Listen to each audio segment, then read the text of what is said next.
All right, one last thing that I forgot to tell you guys about cleanup. I told you about how to get rid of the dissection, but very carefully, I want you to find the cap of your scalpel.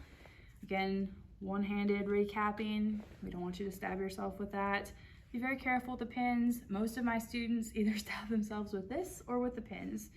So I put all of my dissection stuff in the pan here. We could, if I were done, I'm gonna do another dissection video here in a minute, otherwise I would do it now.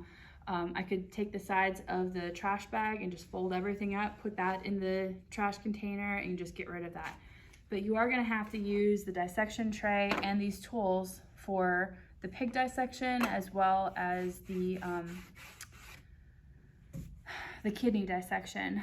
Unless your kits came with an extra kit, I don't think that it came with extra tools or pins. If it came with an extra dissection tray and pea pad thing, then you can get rid of that, but you are gonna have to take care of your tools. So I would probably just take the tools over to your soapy water, put them in here. I know my scalpel is covered, but that's fine. And if you have to reuse your tray, then go ahead and wash that up. You can either use a scrubber that you would never use on your dishes ever again. And yeah, that fat gets on there, it's gross. You just basically want to get as much of the gunk off there as possible. I would probably leave it outside. If it were me doing this at home, I would leave it outside, not where any animals could get to it, and let it to dry.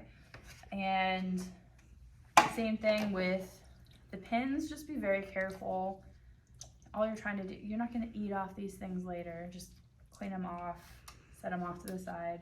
Be very careful with the pins in the water and don't stab yourselves with them. So clean all of those, just get all the tissue and such off of it. You can use a new set of gloves if you have them at home. Just be careful. And with the scalpel, again, one-handed, go with the blade. Keep your fingers away from it. Give it a swish. One-handed, recap. Just don't let them sit in the water for too long because they will rust and that will not be good for your next dissections. So, catch you in the next dissection.